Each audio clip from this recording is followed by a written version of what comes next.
Bismillahirrahmanirrahim. Assalamualaikum warahmatullahi wabarakatuh. Pada hari ini kita lihat pada surat Az-Zukhruf ayat 70-71, yaitu keluarga sukses surga. Keluarga sukses surga. Karena kita hari ini ada para mujahid dan mujahidat.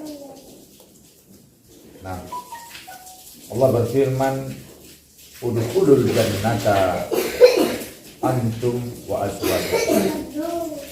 Masuklah ke dalam surga antum, kalian, para suami, wa azwajukum, dan para istri. Tuhbarun, kalian akan dibahagiakan. Diedarkan, diberikan, dihidangkan piring-piring dan gelas-gelas yang terbikin dari emas.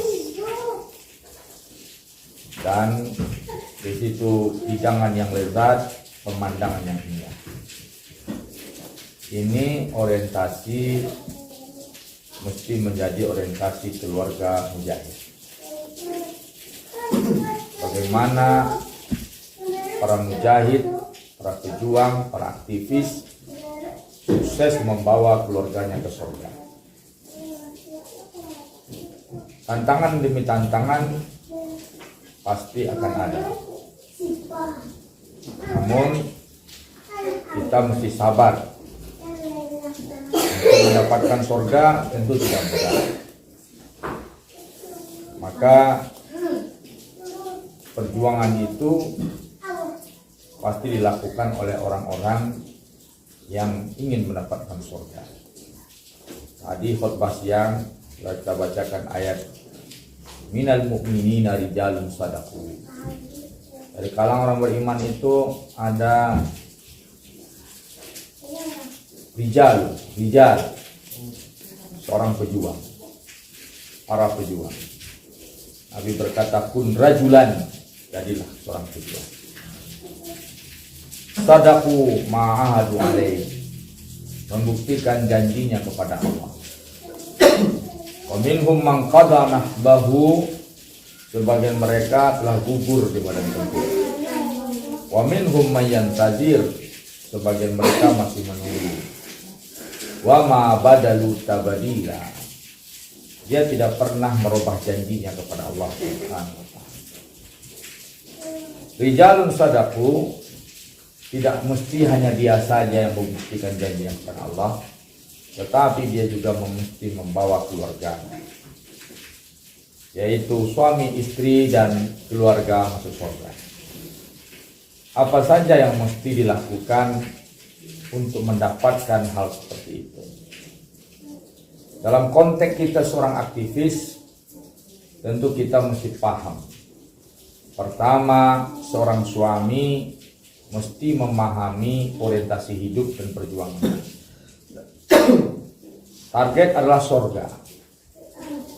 Maka jalan ke surga itu Allah yang tahu. Allah yang menentukan. Harus Anda cari dalam Quran, bukan pada koran. Kita cari jalan ke surga pada koran, nggak ketemu itu. Tapi cari jalan surga mesti dalam Al-Quran. Maka untuk itu para suami harus berusaha membawa istrinya ke surga. Dalam konteks seorang pejuang, seorang aktivis, maka langkah yang pertama adalah tentu saja najah, sukses pada iman. Syarat masuk surga itu yang pertama apa? Sukses pada iman.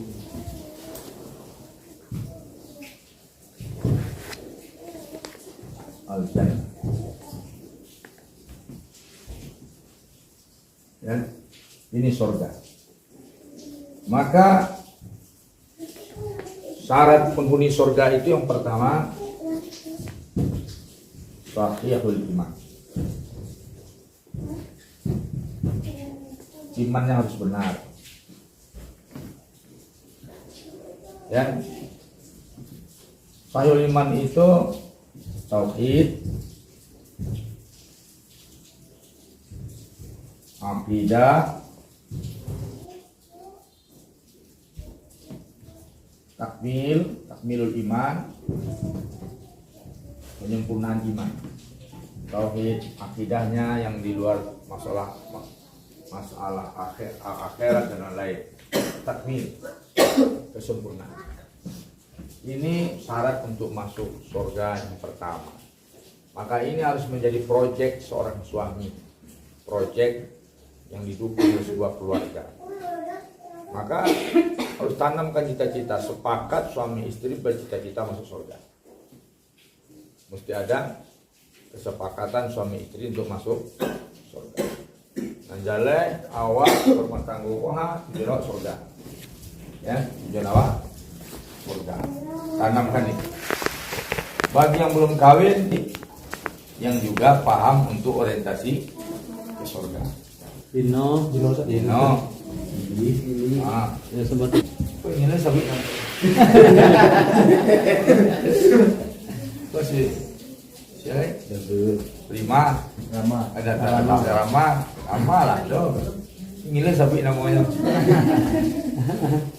Nah, orientasinya itu orientasi surga. Sepakat. Kalau suami punya orientasi, istri mendukung, itu hebat. Jangan beko suami ingin berjuang berdebat dulu di istri. Nah, itu tidak. Nah, suami ingin berjuang berdebat di istri. Apa putar-putar, talan-talan tuang tidak masuk. Ya. Istri harus di samping, jangan taruh di depan. Tidak ada suami yang sukses kalau menaruh istrinya di depan. Jangan untuk agama, untuk berjuang. Dunia politik itu, ambo mencalek calon bupati, calon gubernur, kalaulah barusan disuruh ke istrinya tidak ada itu, 3 orang. Banyak kejadian. Datang minta abah mulai rokir, abah nusa bukan abah dia tu, yang melibatkan istrinya jadi mikul. Incumbent aja kalau itu harus istri di samping mendampingi suami. Ya, anak digendong. Nah, itu penting bagi dukungan. Antum ingat sejarah Hanzalah yaitu jenazahnya dimandikan oleh malaikat. Hanzalah itu ketika dalam perang usai Nabi menatap jenazah Hanzalah. Ditanya oleh sahabat, ya Rasulullah, kenapa engkau dari tadi mengamati jenazah Hanzalah? Kalian tidak lihat Hanzalah sedang dimandikan malaikat? Kami tidak lihat. Malaikat tidak nampak oleh sahabat. Tapi kalian nampak tak? Badannya basah. Iya. Tolong datangi istrinya, cari keluarganya. Tanya kenapa dia dimandikan. Dicari tahu istrinya, rupanya Hanzalah itu pengantin baru. Hari pertama di hari pernikahannya dia mendengar seruan jihad. Maka ketika itu ditinggalkan istrinya, dia pergi ke medan tempur. Nah, coba dibayangkan. Ya, coba dibayangkan. Kalau seandainya istri tidak paham prinsip suami. Kamu udah kan? Ibu itu. Hari pertama baru tiganya. Nah, lampu mati guys segala macam itu. Kami tinggalkan, maka istri-istrinya mengatakan, ya Rasulullah, malam tadi itu malam pertama kami. Dia meninggal karena junub. Dia pergi belum sempat mandi wajib. Nabi kan tidak tahu membedakan yang junub tidak junub. Malaikat yang Allah yang tahu, maka Allah perintahkan malaikat mandikan jenazahnya. Kenapa? Karena orang mati syahid jenazahnya tidak dimandikan. Sementara dia bagaimana? Jadi fikihnya apa? Kalau ada jenazah yang syahid ternyata dia dalam keadaan junub, maka dia mandikan jenazah. Itu fikihnya. Maka kalau dalam aturannya orang mati syahid tidak dimandikan, dikafani saja, dikuburkan dengan darah-darah. Itu ketepatan Hanzalah untuk memiliki seorang istri yang soleh, yang paham perjuangan suaminya. Nah, dalam hal ini, bagaimana istrinya? Hanzalah itu masuk surga. Masuk surga. Kalau dia masuk surga syahid, maka dia memberi syafaat kepada 70 keluarganya. 70 keluarganya akan masuk surga dengan pengorbanan dia. Ya, bahaya lo kalau dapet lo istri yang lebih militan pada waktu disuruh taruh api parang. Ya, disuruh taruh api parang mah, baiklah kembali pintu dah. Boleh syahid dah. Gua pakaro itu. Memang ingin surga telah muak jadi awak. Nah, itu pakaro. Jangan-jangan kalau muak jadi awak. Nah, sejak nikah jauh pukul setelah mujahid ke marat sayyidi. Nah, para ikhwan dan rahmati Allah, penting itu saling paham orientasi. Syarat yang kedua, penerapan syariat kepada secara pribadi dan keluarga. Al-fard pribadi, ailah keluarga, ya.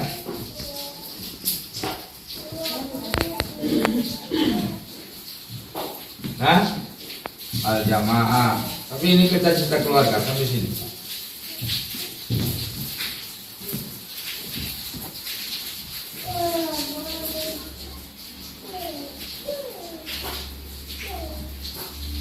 Antum kalau dapat jadi pejuang, coba antum lihat Ummu Amarah. Dia kalau perang itu satu keluarga. Yang hebatnya, yang paling semangat Ummu Amarah. Kalau pergi perang satu keluarga, suaminya, anak laki-lakinya, dan Ummu Amarah. Semangat, satu keluarga pergi perang. Nggak payah dengar pengajian dong. Nggak payah mendengar pengajian, nggak payah parang. Awak jangan kepayah parang, payah mendengar pengajian saja. Susah di bawah, kan bayar. Enak. Iko payah parang sekeluarga. Meninggal suaminya, tinggal dia dengan anak. Terakhir tinggal dengan berdua anaknya Habib. Dalam perjanjian ketika itu Habib diutus menjadi delegasi oleh Khalifah, juru runding dengan Musailamah Al-Kadzdzab. Dimutilasi oleh Musailamah Al-Kadzdzab. Bersumpah Ummu Amarah, saya mesti membunuh Musailamah Al-Kadzdzab. Siapa Ummu Amarah? Sudah dijanjikan Rasul sebagai tetangganya di surga. Kenapa? Karena dia yang melindungi Rasulullah di medan tempur di perang Uhud. Tertancap tombak di situ. Enak, tertancap tombak situ. Nah, parang taruhnya kalau awal sekali itu nak boleh sudah. Tangannya mental itu. Bisa. Ampun, kita usah kayak parang. Kalau mau marah semakin semangat. Maka dia berhasil membunuh Musailamah Al-Kadzdzab.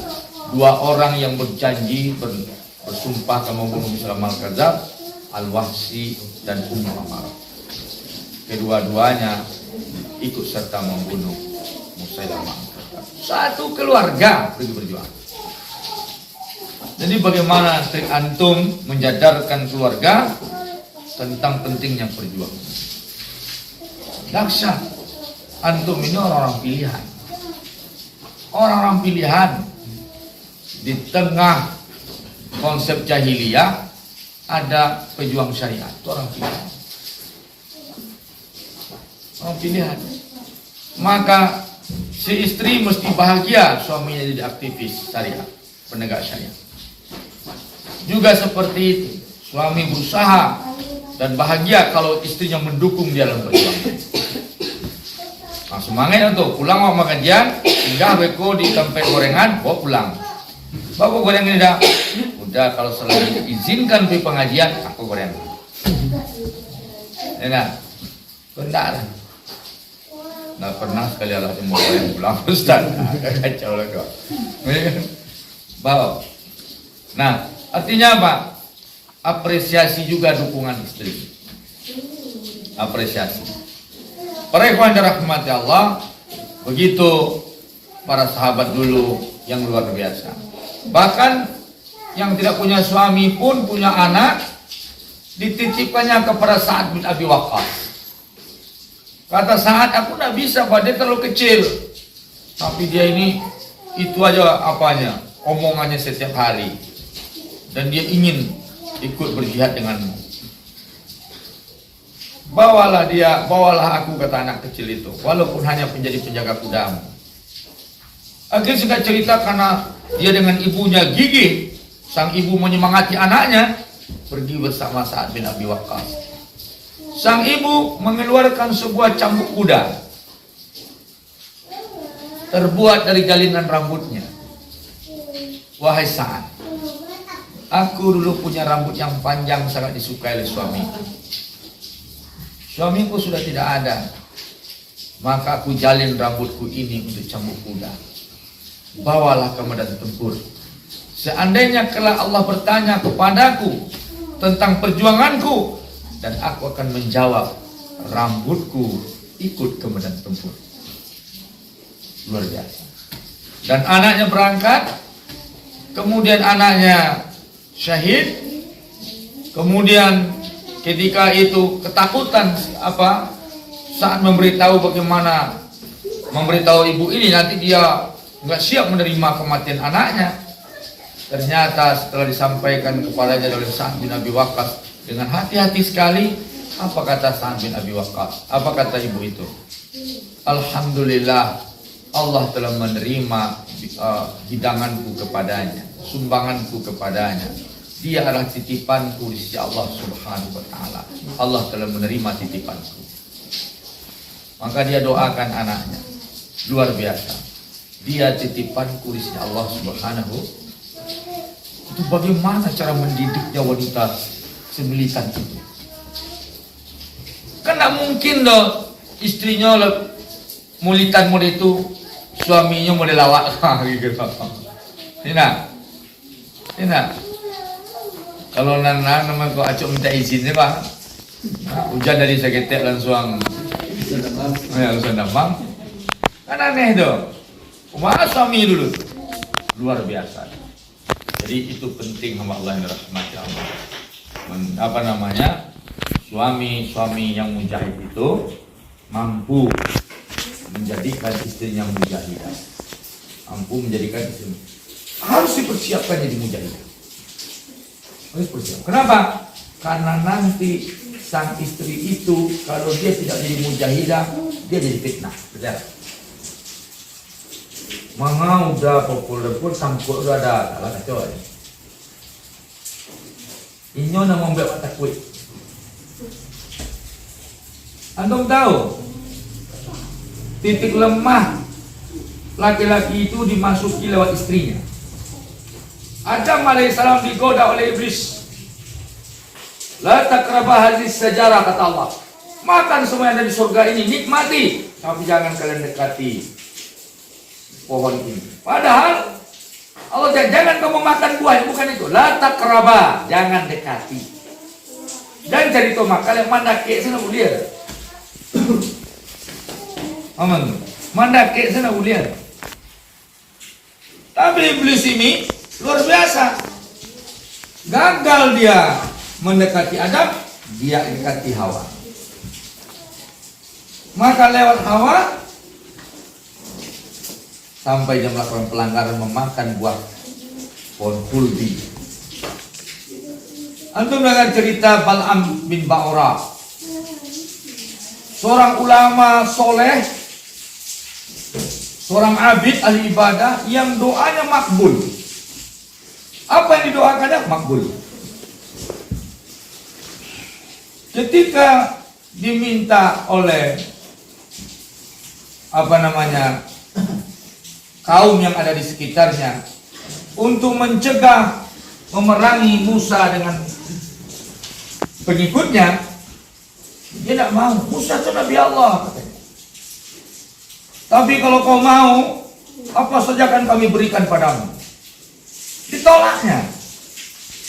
Tapi ketika itu didatangi istrinya, kami akan kumpulkan semua emas kekayaan kami serahkan. Apa kata istrinya? Terbayang sama istrinya. Wahai suamiku, harta sebanyak itu 7 turunan pun tidak akan bisa kita kumpulkan. Terimalah. Istri ini ngotot, terimalah.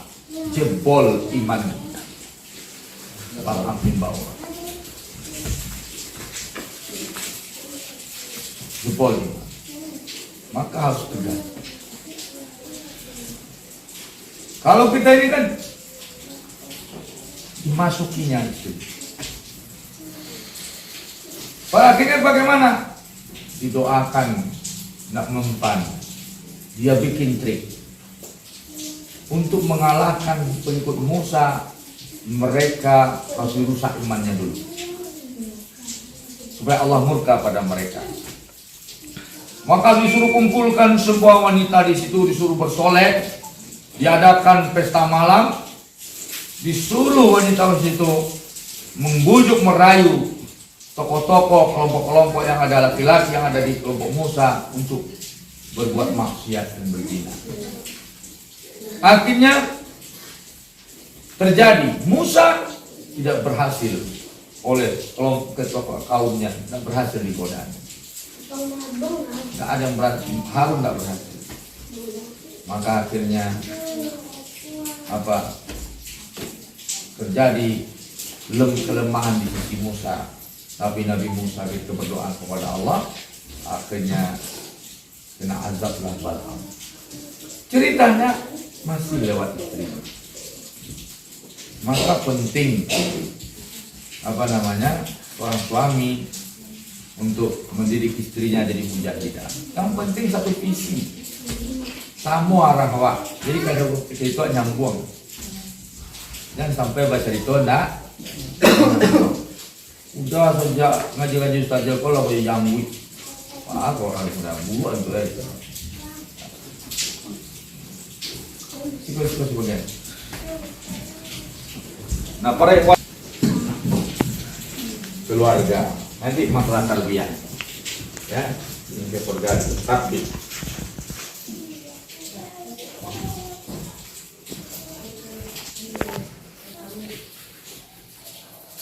ya, ketegasan suami bagaimana? Antum tahu nggak? Ketika istri-istri Nabi demo kepada Rasulullah. Sampai Rasulullah 3 bulan tidak mendatangi istri. Langsung Allah yang bilang sama,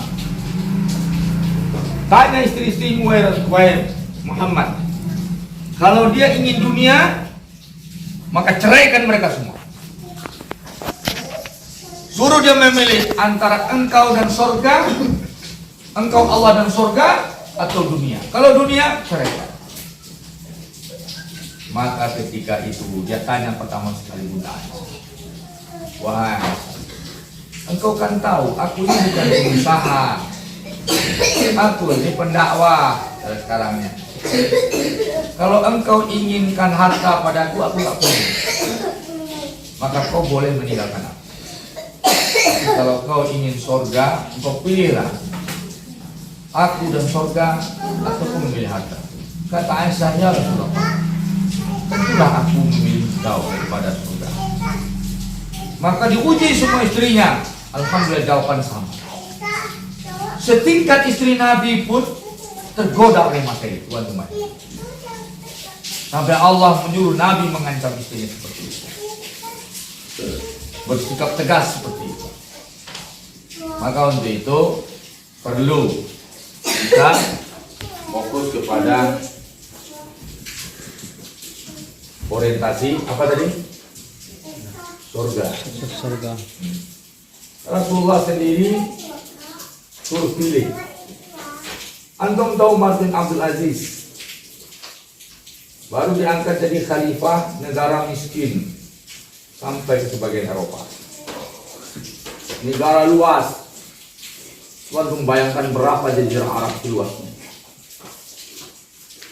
Di bawah kekuasaan Bani Umayyah.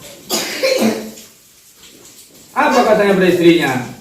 Kumpulkan semua hartamu, taruh ke Baitul Mal. Buka, taruh ke Baitul Mal. Marah. Kok gila ya? Gimana nih? Nggak mungkin. Hari pertama, hari kedua, hari ketiga ultimatum. Kau pilih antara aku dan hartamu. Menangislah istrinya ini karena dia cintanya luar biasa pada Umar bin Abdul Aziz, seorang faqih, ahli piawai memimpin negara, murid Imam Malik. Oh dahsyat, langsung dibuka, taruh ke Baitul Mal. 2 tahun setengah negara kaya raya karena dimulai dengan sikap seorang pemimpin. Ini pada ikhwan dan rahmatnya Allah. Orientasinya apa tadi? Tarbiyah. Ini dalam kitab Hazi Tajribati ditulis oleh Said Hawa. Inilah percobaan. Said Hawa tidak memuliakan istrinya ke kampus. Dia langsung mendidik. Inilah eksperimen kita. Ternyata militansi dan kesolehan sulit didapatkan di kampus. Maka akhirnya militansi dan kesolehan itu dibikin dalam tarbiyah oleh saya. Tapi apakah orang di kampus tidak bisa tarbiyah? Bisa. Enak ditarbiyah. Allah yang dirahmati Allah, apa tarbiyah yang pertama? Satu perkara balik dari iman. Apa? Namanya tarbiyah imani. Ya. Yang kedua, mafhum ibadah. Apa? Pemahaman terhadap ibadah. Ketiga, mafhum ibadah. Ketiga,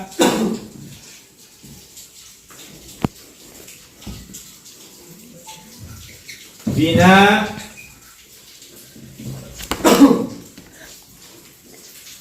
ailah soleh.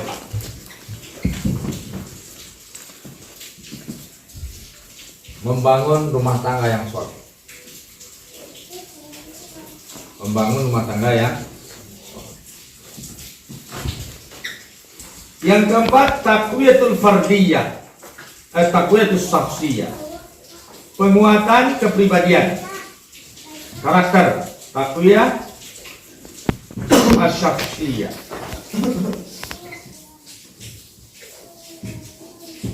Istri itu kita memang harus menjadi personal yang kuat.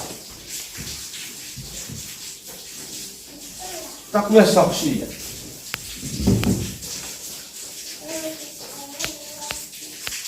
Yang punya mental yang kuat, kepribadian mandiri. Nah, sehingga kalau nak doa, ngapain sih? Kalau ada awak mungkin ternyata. Nak doa, sadangnya. Ada awak, susah aja. Jadi artinya apa? Pribadi yang mandiri. Penting kan? Sayang di istri, sayang di anak, dipatangi. Sayang di istri, ditinggalkan. Dan ditinggalkan.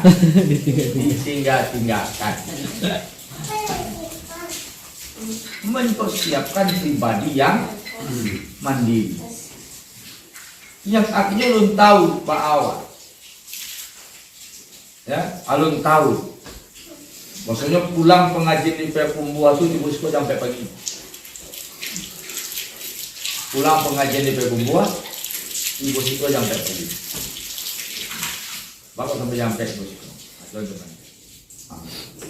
Jadi para ikhwan yang dirahmati Allah, kalian untuk berjuang terus. Ya, tarbiyah, takwiyatus shakhsiyah. Gunanya gogo. Antum tahu nggak? Ambo mengunjungi aktivis itu ke penjara. Yang bare itu.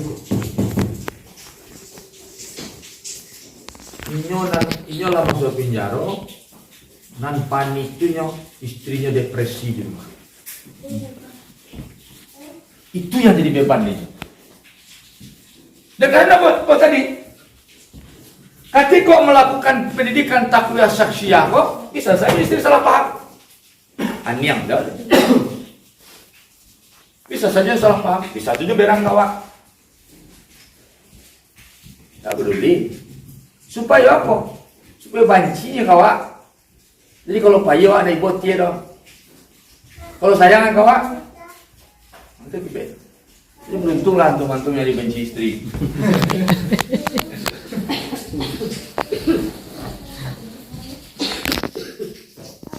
Yang mau sampean kok, itu kisah-kisah dari nasib pejuang yang ditangkap tahun 65 di Mesir.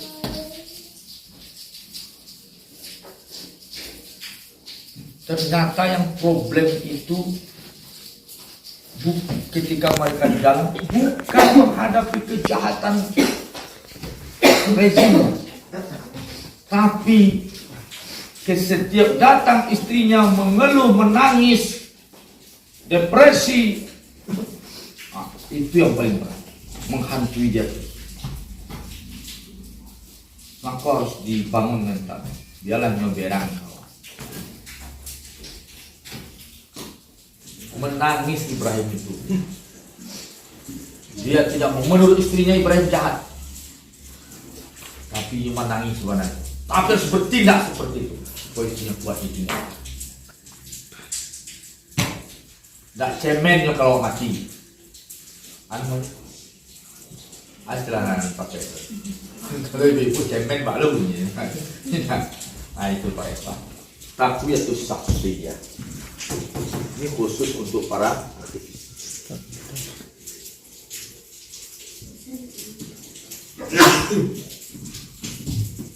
Ada antum dengar kisah Fatimah Kutub? Kemudian nanti di Google, mungkin mudah-mudahan saja ada. Zainab Ghazali itu ustazah yang luar biasa.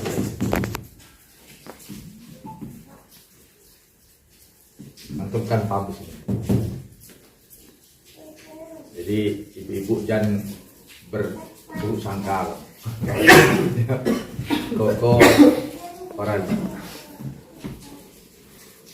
takwiyatus syakhsiyah. Anak yang hidup di fasilitas lengkap, servis memuaskan itu tidak akan pernah jadi petarung.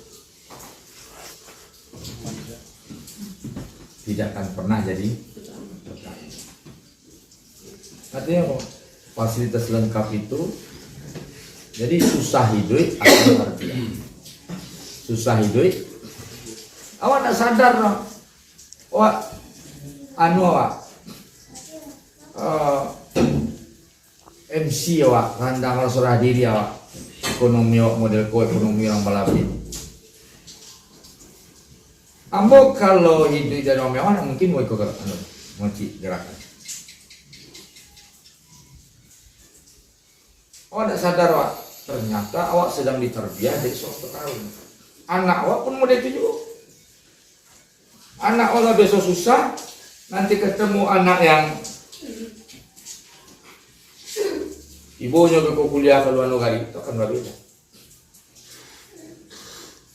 Ada kawan nama orang ayahnya penasihat Habibie. Balanjonya sebulan tuh 5 balanjo bekawan. 5 orang awak nyusuran, sama banyak balanjo. Tapi tetapnya ujung bulan panik ke berdoa. Kenapa panik? Ini tidak punya jiwa, tidak pernah susah. Beri itu yang kedua. Kenapa alumni Al-Azhar yang jumlahnya ribuan di Sumatera Barat tidak ketemu di lapangan? Karena memang mereka itu dulu anak-anak yang dilengkapi fasilitas, tidak pernah bersusah, tidak pernah berdalam. Itu pentingnya tarbiyah Allah. Itu hikmah dari Allah. Awak sedang ditarbiyah menjadi seorang yang kuat. Antum tahu cara menanam kurma? Kurma itu kan tumbuhan yang ada di padang pasir. Kurma itu tumbuhan yang ada di padang pasir. Angin kencang, bisa rabahnya. Maka kurma itu sudah ditanam di atas batu desanya. Batu kau nang kali jujuang kau. Contoh bayang. Kalau dawa kan dia nonton. Nah, kurma itu letak ditimpuk di batu itu. Supaya kue akarnya ke bawah. Jadi untuk muncul ke permukaan tuh nyo harus banyak untuk mendobrak batu tadi. Itu cara menanam kurma. Mungkin kurma akan protes, zolim kok. Wah kok ambo di modekuan. Tapi apa hikmahnya? Sehingga kurma kalau sudah tumbuh, pohon kurma itu kuat dan mampu hidup di padang pasir dengan angin yang kencang, yang luar biasa. Angin. Dia timpuk ya batu celana kurma itu. Jadi beban-beban itu latihan tarbiyah bagi di takwiyah itu untuk menguatkan kepribadian. So antum melihat orang-orang Palestina yang lahir di kondisi seperti itu. Nah, dono biasanya menengah syahid itu banyak ibu-ibu yang kalau syahid anaknya bagi-bagikan kurma. Nyodokan haflah. Ambo dulu waktu kuliah pamit kawan ambo. Akhi, ambo kabalia. Orang kau ujian mah, kau kabalia. Ambo lah dipanggil dalam tua ambo. Waktu sado kakak-kakak ambo syahid. Yang terakhir kau syahid di muka Al-Aqsa. Itu balik. Ya ambo harus mendamping orang tua ambo. Terus, ya kalau ada Allah rezeki syahid, alhamdulillah. Kalau dia bunyi dapat PA tuh, bunyi dapat PNS nak, dahsyat. Nggak ada dia ibu hatinya dong. Kenapa? Karena saksiat kawiyah. Jiwanya adalah jiwa yang kuat. Nah, jadi ada tarbiyah iman, mafhum ibadah, tarbiyah ibadah, tarbiyah keluarga, kepribadian yang kuat. Itu khusus bagi aktivis. Nah,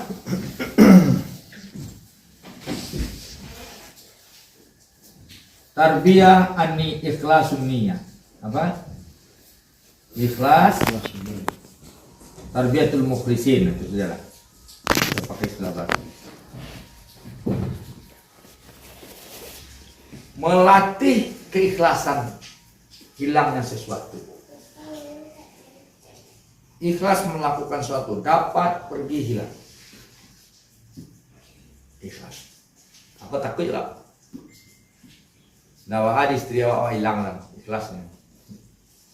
Nah, sama wasitnya. Nah, jadi ini jiwa mukhlisin sebagai seorang pejuang, sebagai keluarga pejuang. Ini penting. Bagaimana kita membangun keikhlasan ini? Kita harus jelaskan kisah-kisah para sahabat, para pejuang dulu. Ini penting. Dan fadilah-fadilah mukhlisin. Jangan kalau dapat suatu masalah, suatu traumanya panjang. Traumanya panjang. Jangan panik, memikiran kan hilang. Nanti muku nak nantian.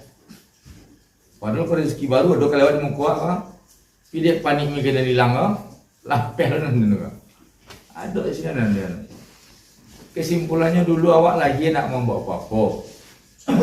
Kinilah pakai apa-apa. Masa rusuh lah. Ketika lagi nak bawa apa-apa rusuh ada. Kinilah ada apa-apa rusuh lah. Serenang hilang, serenang tinggal kamu. Tak usah khawatir. Jangan dipikiran nanpai. Yang datang Allah masih ada. Allah masih. Jangan semua Allah masih ada. Sahabat-sahabat kau banyak tinggal untuk keluarga. Allah masih ada. Kau tinggalkan untuk mereka Allah dan Rasulnya. Kalau Allah masih ada dan kebahagiaan rezeki. Begitu. Jadi para ikhwan rahmat Allah itu penting.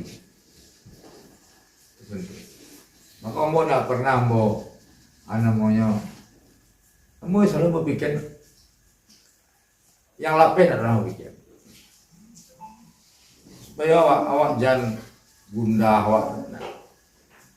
Itu namanya kalau ada yang hilang ikhlaskan saja. Ya. Punya tarbiyatul aulad. Apa? Ini ada bukunya nih, Tarbiyatul Aulad. Ini itu sengaja buku itu dibuat oleh nama Al-Aulad. Itu bukunya seorang aktivis Abdullah Nasirullah. Nggak salah. Tarbiyatul Aulad. Itu situ ada kurikulumnya juga. Itu mendidik anak. Ini penting. Konsepnya ada di situ. Supaya anak jadi aktivis juga. Ayah aktivis, anaknya bukan aktivis. Itu keliru itu. Ayah aktivis, anak mesti lihat Tarbiyatul Aulad. Cara mendidik anak. Siapa penulisnya? Nasihullah. Kan Nasihullah kan. 2 jilid itu kalau Arabnya.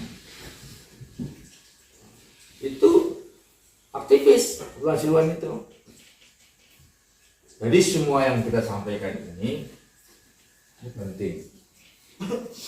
Konsep membangun keluarga militan, menciptakan mendidik kita, militansi istri, militansi anak-anak. Tetapi militansi yang cerdas, berbasis ilmu. Tapi memang juga zaman ini ada peralihan-peralihan dan perkembangan yang berbeda. Mungkin cara kita menerima pendidikan dulu tidak bisa kita pakai buat anak kita. Ya nah, dulu zaman aku kalau sekolah dulu tidak ada ayah kok terlibat dah. Awak sebut jaya awak malam sini. Pagi orang dia sekolah, atau ayah masih rumah tuh. Jalan 2 kilo tuh. Lewat sawah, lewat rimbo, pasobo ulang. Nggak pernah ya awak risau ya awak. Ya kan? Nggak ada ya awak Wang penangi nama, boleh itu aja ya awak. Kena mantap tuh lah. Awak lah benar kayaknya penangi aja ya, ang penangi nama. Sama gini. Oh nah, aku pernah itu sama gini. Zaman kini justru coba antum bayangkan antar jemput sekolah tuh. Entah anak sekolah, dapat lihat. Kan ayah sekolah aja tuh. Anak awak SD loh. Anak awak SMP loh. Kan awak tuh. Maka antum lihatlah Tarbiyatul Aulad. Kemudian bagaimana membangun saksiah yang kuat sehingga Tidak ada sisi lemah di tengah keluarga yang bisa dilemahkan oleh pihak-pihak yang anti-Islam. Kuat semuanya. Ya, militansinya. Seperti istri Nabi Ibrahim alaihissalam, keluarga Ibrahim alaihissalam. Ketika Ibrahim akan melakukan penyembelihan, datang iblis kepada istrinya. Agar kau tidak tahu itu anakmu disembelihnya. Katanya dia mimpi. Apa kata istri Ibrahim? Kalau Allah yang memerintahkan, maka yang mesti dilakukan adalah perintah Allah. Enyahlah engkau wahai setan. Begitu. Kuat. Lari kepada anaknya, digoda anaknya, digagalkan. Enyahlah engkau wahai setan. Lari kepada Ibrahim, diambilnya batu oleh Ibrahim. Bismillahirrahmanirrahim, rajman lisayatin. Dilemparnya. Itulah bacaan orang hari ini untuk melontar jumrah. Itu melontar setan. Ya. Sehingga dulu itu melontar jumrah itu orang sampai emosi. Bismillah, Allahu Akbar. Ya kan? Ini jaraknya jauh ah. Kan yang pada orang. Ya. Apa kok tinggi berani rawak. Rawak wis bicara. Bismillah, Allahu Akbar, orang nonton itu orang mutlak. Ya. Ibu SMS ketika dia melontar tuh. Ibu apa kalau kesetanan orang Afrika tuh kalau melontar sandalnya kan dipijak orang 3 ciel, bikunya biar ciel. Bismillah, Allahu Akbar, sandal melayang tuh. Ya emosinya. Orang ada itu. Ibu SMS sesama setan jangan saling melontar. Dulu tuh bahaya. Kain ihram tuh membunuh tuh. Pun ada orang yang bawa dingin tuh, melambuk kan. Tumpukannya dulu nggak diatur. Suatu kan diatur lah ya. Asia jam sekian, Afrika jam sekian. Coba orang Asia ketik-ketik bertarung sama orang Afrika. Ini nak orang Afrika tuh ala gadang hitam nolai. Tuh bayangkan, nak karena mental aja tuh. Bawa ke madu. Ala kadang tinggi hitam nolai. Itu nang kamu ngertak orang awak. Dahsyat. Jadi para ikhwan yang dirahmati Allah, ini diantara yang mesti diingatkan itu targetnya udkhulul jannata antum wa azwajukum tuhbarun. Masuklah ke surga engkau dan istrimu dan anak-anakmu akan diservis oleh Allah, dibahagiakan oleh Allah. Dia dibagikan piring-piring dan gelas-gelas dari emas, dan di situ merasakan kelezatan yang tak luar biasa dan pemandangan yang indah. Itulah surga. Maka para ikhwan yang dirahmati Allah, dulu wanita-wanita di zaman Arab rata-rata di zaman kenabian, di zaman para sahabat tabi'in, dia yang menyemangati anaknya. Ada dikisahkan ketika sebelum masuk Islam meninggal keluarganya 1 tahun dia menangis.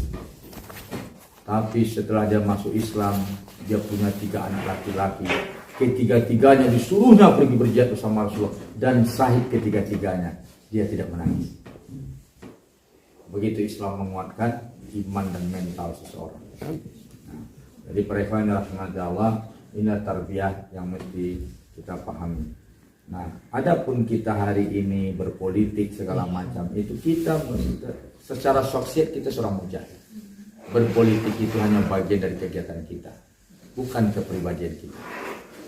Ya, berpolitik itu bukan kepribadian, bukan bagian. Itu hanya dari ketika kita harus dalam rangka strategi dan saksiat kita, kepribadian kita adalah seorang aktivis dan pejuang itu mujahid. Dia adalah mujahid yang berpolitik. Jangan nanti antum asabiyah politik yang melebur ke jadi kepribadian politik, salah. Ya, saya rasa itu saja kajian kita malam ini. Mudah-mudahan ada manfaatnya. Katamnya memang kurang alui, ya, tidak mungkin lo mengatam alui-alui dalam kondisi model, ya. Jadi antum bangunlah, ya.